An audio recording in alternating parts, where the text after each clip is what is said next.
Hello and welcome to a new video. In today's video, I'll take a look at Jirachi as well as, of course, that Kingdra. Kingdra, we're not gonna run out today with the moveset that PvPoke suggests. I want to debuff. We are early on in the season and we kind of want to maybe take a look as well, maybe if it's better to have Swift or if it's better to have Octazooka. With the recent change of Dragon Breath, this Pokemon is now getting two of those moves way faster, and maybe you have more of a benefit from Octazooka is what I was thinking here when I looked at this Pokemon, because we would be able to just get there a bit faster. Here, for example, in this case, Swift would have been better. We would have had to use less energy in order to get the KO apparently, but the opponent shields anyway, so it doesn't really matter too much. We have the Tentacle coming in, and we're gonna already see what Shadow Kingdra is going to do here. Shadow Kingdra, by the way, is quite an expensive Pokemon to build. You need to have it nearly like XL'd as well, I think. I think you need a tiny bit of XL candy. But of course, Shadow bonus on top of it, it is quite expensive. I think I built it last season, and I don't really regret it. I think it's a cool Pokemon to have, and especially now this season, it's going to be even a stronger Pokemon to have.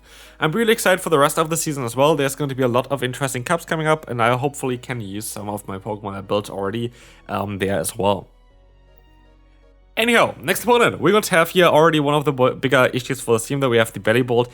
It's alright, to be fair. It's not as bad as it maybe seems here, because as you can see as well, we're gonna get the shield. But actually, like, the Kingdra is quite alright there. Like, is really quite alright. It's not a bad matchup at all for the Kingdra. And so, I think that's cool. Like, we're gonna be able to just go ahead and, yeah, now we have to use a shield, but we still have access to the move Outrage.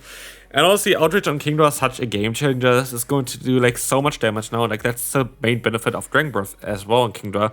You just get there after 15 turns. That is a lot. Like, this is basically the same time that it takes for a Charmer to get to Swift, which, yeah, is quite a significantly worse move there. But as you're gonna see here, Octazooka is coming through against the opponent, gonna get that drop onto that Corviknight, which now kind of puts it into a position where it has to swap out straight away, goes here into a Runerigus, which we can counter with our Greninja, as we have that Hydro Cannon doing some super effective damage onto them. We can try to get some more farm down against them as well. As we see the Rock Tomb connecting against us, we are going to be able to get the full farm down done against the opponent. In comes that Corviknight. We are going to be able to let the move go. It is going to be that payback that is coming through here against us. We're gonna see again the Greninja coming in, and we have to hope that Greninja can win this. But I'm not too sure about it. I feel like Greninja is going to have a bit of a tough time here as well, especially as they get the boost here. Otherwise, we would have been able to still survive a move, but like this, we are not able to do that. But Hydro Cannon is coming in here. We still have to hit another charge move afterwards. Otherwise, we are going to lose this battle. Can we outspeed them? Yes, we can. And Greninja showcasing what it can do here. Good job. Let's move on to the next opponent. So, let's take a look here at what the next opponent is going to have. We're going to have the Guslord against us. That is going to be a Pokemon that is a bit more tough for our lead, as we do the double resisted damage with our fast move. But at least like our sphere would be still alright. Like, Guslord is not like the worst Pokemon to face for this team either. And I have no idea why they're going to Charizard against us here, because we have super effective damage. They decided to use a shield. They are lucky that they didn't get the debuff there, and we have to go for a shield here in order to get the next move off. But I feel like it's worth it. It is a water type move. At the end of the day, if we get the debuff here, it's going to be definitely worth it here for us. But let's see. We're going to see here that they decide to shield up and get the debuff onto them. That is going to be great. They're going to go for their next charge move. But as you see as well, we should be in a position where we can just take it. And as you see as well, we can just go for the Night Slash even in order to try to knock them out. This should be enough. That leaves us with a ton of energy. We didn't get a boost yet. We don't get a boost here either. And Guslord comes in, which is going to make it all a little bit more awkward, because yeah, Guslord is going to be able to take those hits. I can go for the Night Slash, getting them a little bit lower, which can be maybe alright for us as well. Maybe we can Dragon Breath them down then afterwards. As you see here, they decide to go for a charge move, of course, perfectly. We're going to get the boost here, which is absolutely fantastic, exactly what I wanted.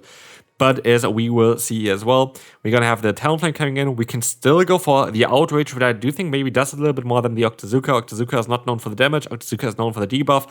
Outrage is known for the damage, and it does a ton of it, as we are going to be able to now let the move go. This is going to be a brutal swing that's coming through. We can take the hit, we can go for the Doom Desire, and that is going to be it for this one. We can move on to the next opponent. Next up, we are going to, by the way, this is also my final battle before I get the ELO. I didn't even say that yet. This is going to be my ELO reveal here today as well, so stay tuned for that. Will be kind of interesting to see on where my ELO is going to add. I actually started off the season really, really strong, and then I played a lot more memes that some of them didn't even get onto YouTube. But yeah, I didn't really do that well last few, last few games, especially of the Great League. There's teams I didn't really show, but I had a lot of fun, and that's all that really matters to me. We are early on in the season. I don't really care too much about my ranking here at all. So yeah, as you're gonna see, we're going to have the Lapras against us. We have the sparkling area coming up there as well. And with that, we are going to be able to go ahead and go for that Night Slash again. We can go for another Night Slash. This is the beauty of the Greninja. We just have the option to spam those Night Slashes all the time. We can swap out even to the Kingdra, which can double resist the charge move of the opponent here of Sparkling Area. This works out super, super well for us. In comes the Nidoqueen, and yeah, Octazooka comes through. Let's see if they're going to use a shield or not. We would be able to knock them out otherwise, but they decide to use a shield, and they do not get the debuff here onto themselves. Not so lucky for me. I'm going to use a shield. It is going to be that Earth Power as expected, and I will be able to go for the full farm down before they get to another charge move, which is going to be alright for me, as now we're going to have that charge move stored still for us. Let's see if this is going to work out. It's going to be the Clefable in the back. That is going to be a good game. I cannot win against Clefable if my lead is already gone. This is the main idea of the team, to bait out those Fairy-type Pokemon with the Say-Stop that we have. But this didn't work out this time around. Our Jirachi is already down. And now Clefable against us. Our only win con would have been if he would have got the boost here from the Night Slash. If they go for the Swift here. Do I get the boost of the Night Slash? Maybe I can still win this battle. I'm not too sure. Let's find out here. We're going to have the charge move coming through. We don't get the boost. We don't get the shield. That is good game. Next up, let's see what we're going to have next. We are going to have here the Sandslash against us. That's going to be a bit of an interesting one. We are going to be able to just go ahead and shield this move up, and they swap out into the Blastoise. I have Outrage. I am going to be able to hit this Outrage as well. I'm not really sure why the opponent tries to do what they're doing here, but I'm alright with it nonetheless, as I am going to be able to use a shield, and I am going to be able to just go for the farm down now. Scalbush might be even a bit better. So yeah, I don't know. We are just going to be able to just fully farm them down, get a ton of energy, have 100 energy now on our Pokemon. And I hope we're going to get some shields back, as Sandslash most days does not want to get hit by the Octazooka. They're actually going to let the move go. I can still go for another one afterwards. At the end of the day, I can get alignment here, which is going to be alright. We're going to get the shield even here. We're not going to get any debuff though, which is kind of unfortunate. And I decided to go into my Jirachi because I know that my Jirachi doesn't really have a lot of play currently outside of kind of the charge moves. The charge moves are alright, like our Sphere is going to be great against both of the opponent's Pokemon. This, by the way, the first time I play Jirachi this season. I want to play it for the Great League, but I'm going to wait until the Great League is back again and then make myself a team with it. Jirachi is a Pokemon that I had Legend with before in the literally first season of the Go Battle League. So I kind of want to maybe see if I can repeat history this season, now where it's good again. But yeah. As you can see here, Hydro Cannon coming through from the opponent.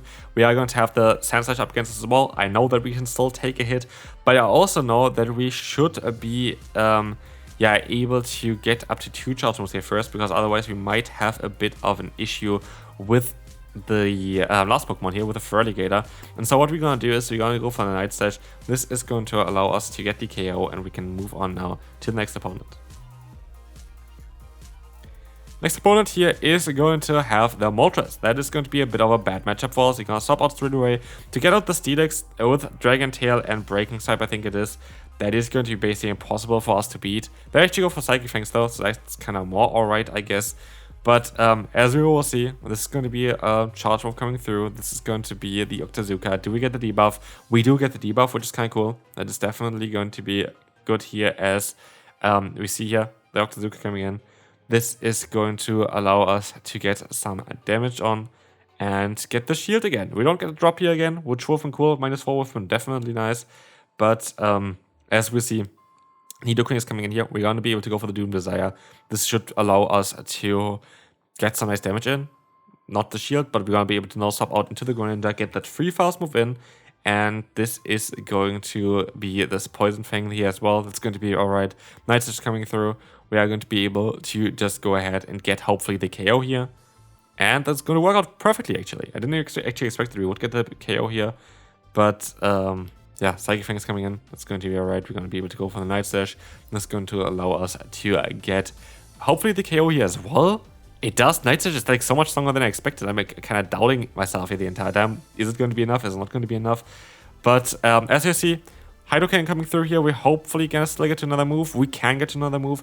This is going to allow us that, yeah, we should put them here basically into a charge move range for our Jirachi. We just have to call the bait here, and they decide to go straight for the payback, losing us the battle. I expected a fly. Sorry about that. Could have won this battle. But yeah, let's take a look here at the next opponent. We're going to have the Feraligator. This is going to be alright for us as well. We are going to be able to just go for the shield against a potential Ice Beam. They go for the Hydro Cannon. That's okay. We can go for the Octazooka. They're very likely going to use a shield here because they will expect that we are... never mind. They're like getting so lucky here. Like, they're honestly getting quite lucky. If we would have got the debuff, we would have been fine. If they would have shielded, we would have been fine. At the end of the day, it is what it is. But as you can see here, we're going to be able to go for the Octazooka, get the attack drop onto them, and we would have had such a different game if any of the other things would have happened. Like, very, very lucky for the opponent, I think. But let's see here. Skeletor comes in. We should be able to resist everything over the Greninja. At this point, we just have to let the move go through anyway. Yeah, at the end of the day, we're going to be okay here. So we're just going to be able to just use no shield, I guess. That's going to be cool. Disarming Voice comes in. We have the Feraligator coming through. But yeah, with the Disarming Voice, we're just not going to be in a good position. Disarming Voice is a move that nobody is running currently on Skeletor anymore. So there is not really a point of doing this. This is just going to be very, very tough to win. It's going to be basically impossible to win. Because the interesting thing about actually Fire and Ghost having is actually kind of cool right now. Because also even against something like the Togekiss, you're going to be able to hardwall the charge moveset. Against the Jirachi, you're going to be able to hardwall the charge moveset. Yeah, we're just going to lose here to some luck for the opponent and spicy moveset. The spicy moveset I absolutely respect though. I think that's great to see something like this. Well-deserved victory for the opponent. I honestly really don't mind that the opponent like won this like stuff there with the spice. I think I'm always a person that loves and enjoys to run some spice myself as well. And I do think that it's just cool to see that someone tries to think out of the box and try to win the battle with that. And Disarming Voice on Skeletor wasn't on my plate today. Wasn't really something I was thinking about. Cool idea. Like, I actually thought about it before as well. But I never really trusted myself there of using it. And dropping Torch Song for it is honestly such a risky move. Because Torch Song has like so much benefits for this Pokemon. But they're going to be like those few ones where, yeah, we're just not going to have the chance of winning if the opponent just like has a matchup like this. But it's kind of cool. But we will see our Overheat as well. There's also more spice here onto the opponent's other Pokemon. We're kind of getting, yeah, I guess Overheat is not as rare as it is to have the Disarming Voice on a Skeletor. But we also hear some very interesting movesets from the opponent. Let me know down below, what is your favorite interesting moveset? Like a moveset that kind of is not the typical one that you would see on PvP that can catch people off guard. Would love to see that down below. I know for me, like historically speaking, it's Snarl Granbull. Snarl Granbull, I destroyed so many people in the Ultra League with before. It's not really that viable since the XL update, but historically speaking, Snarl Granbull is for sure my pick for this kind of category. Let me know down below if you have a Pokemon that you play with an interesting moveset that people wouldn't really play like this, that you think is going to be great and completely underrated. Let me know down below. Would be really interesting for me, by the way. And yeah, for me, Granbull, I kind of miss this Pokemon. I feel like it would be such a fun one to use again as well. But I don't think it has any play in the current meta with a Snarl. Back in the day, we had a meta of Registeel, basically, where I had Close Combat for, and Cresselia and the Giratina we had Crunch and Snarl for. So that's kind of why I decided to run this back in the day. Now this doesn't make sense. Like, the moveset completely gets spoiled by even the Togekiss, so no point. But anyway, this is going to be it for this video. Here we're going to see us claiming the set here as well. Going to be able to get up to 2,187. I'm alright with that. Hope you enjoyed it. If you did, feel free to like, and I will see you then. Bye bye.